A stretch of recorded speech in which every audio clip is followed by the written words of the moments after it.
Bitcoin update across the board today. We're going to start off on the monthly chart. We just closed June. We also closed the weekly. We're going to take a look at both of those, the monthly chart and the weekly chart from the macro scale. Then we'll zoom in, see what to expect in the next couple of days going on through this week. Let's get right to it. Consolidation, month after month after month after month. Now, 4 months of sideways consolidation above previous cycle highs, beyond bullish. We haven't even tested the EMA 8 yet here in the red. That's all the way down at 57K now. So since March, been trending sideways. Good sign. Equal fight out of the bulls and bears the past 2 months. You can see these are just spinning tops. No big deal. Consolidation after this kind of move, expected, right? Absolutely. Look at how big this move was. So to take a few months off is absolutely normal and beyond bullish. Likely continuation, right? Here's a move up and then sideways for several months. Then a move up and then sideways for several months. And then guess what comes next? Likely another move up, a breakout above 71K is what we're looking for. The highest monthly close, 71.2. Once we get above that, phase 3 is very likely underway. Bullish consolidation, that's all we're doing. Plain and simple. As of last month. Bullish consolidation. Let's get to the weekly where the fun starts. Okay, what do we have here? I'm glad you asked. Last week's candle, what the hell is that? A hammer candle, very similar to this candle. Hammer candle found at the bottom of a trend is high probability of continuation back to the upside, a reversal signal, just like we had here. Doesn't mean it has to happen immediately. Look where it came the next week. We went down a little bit more, but the low is likely in here. Right? And it was back in April, right? That was the low. Still, I hold high conviction that that is the cycle low. I do not think we're going back below that. If we did, I think that would be our final move, a kind of a bear trap. And if we go down there this week, next week, I think that should be taken advantage of. And I think it would be very short-lived and we'd be going back to range highs right after. If not, the cycle low is already in. We have a higher low wick. This could very well be the low we go for the rest of this cycle. So we need to watch for this week, next week. Very likely, in my book, based on this candle, bottom of a trend, right? We've lost about 18-20% here, right? From our high move. Close a retest of the 21-week EMA right here in the yellow. Back-to-backs, right? Back-to-back tests, back-to-back holds. Hammer candle closing on the weekly, a back above the 20 on week. Given that context, highs are more likely than lows. Higher highs are more likely than lower lows based on that candle. Just like we saw back here. These are both hammer candles. Bottom of a downtrend. Bottom of a downtrend. Move up is more expected than not. Where would we like to close this week or next week? Well, ideally back above, again, all the moving averages, which we don't have much to go. 64. 65K, that's what we're looking at.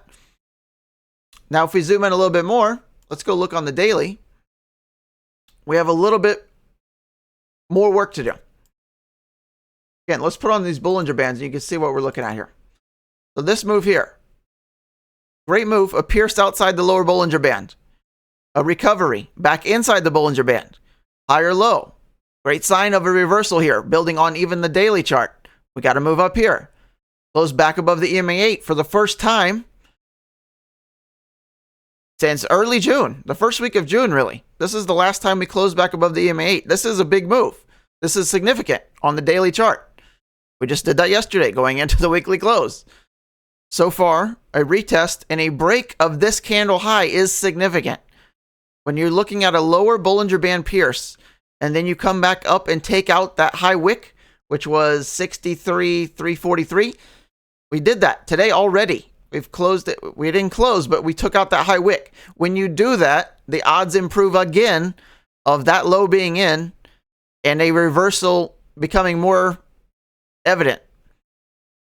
So we should not be going back below. This would be the anomaly now. If we go back below here, 60,000, that has less odds of happening than a higher move. Based on this kind of pattern, based on the weekly, right? Not my opinion, just based on the chart. But what if we go higher? Where's our next significant level of resistance? Well, we've talked about this in pretty much every Bitcoin video that we've made for the past several months. But this is it, right? We flipped from resistance to support here in May, to support here in June, broken down and flipped to resistance here. Very likely going to hold resistance somewhere around the 67K mark when we get to it. And depending on how we interact with that and how fast we get there, we will know if the big bulls are here or we need some more time to consolidate in this area. So I would say we have a higher level of failure to break through here if we go straight to it. So in the next day or two, if we're already at 67K, very likely going to come back down again, maybe even retest these lows again, right? We could do something like this, okay?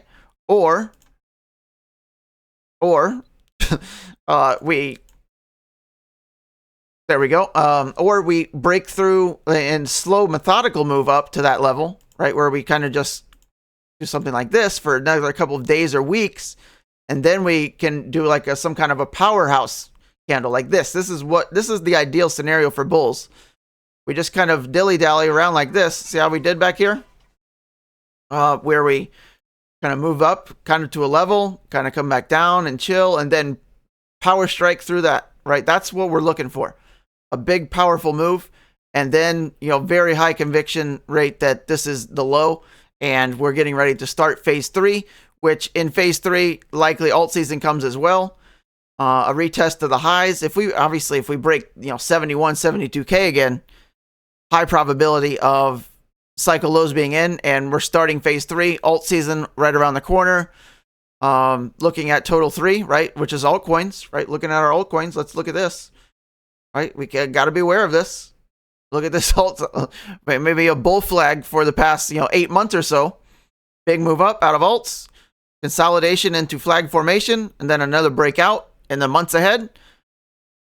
The strongest charts will likely be the best in the first movers. So keep tabs on that. What we're doing here on my channel, we're kind of sorting these into the strongest charts. So the blues are like the absolute A pluses. The greens are the A's. Oranges, B's, B pluses. C's are the red charts, and then D's and F's are in the pink.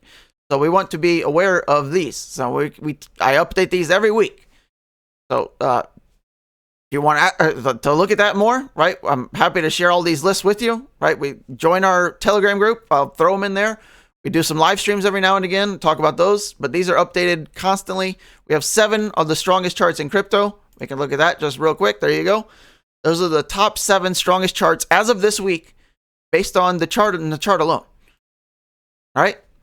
So just some food for thought there, but altcoins looking ready to potentially blow out here. Good time to probably start pivoting into some alts after a significant market-wide altcoin sell-off of 30%.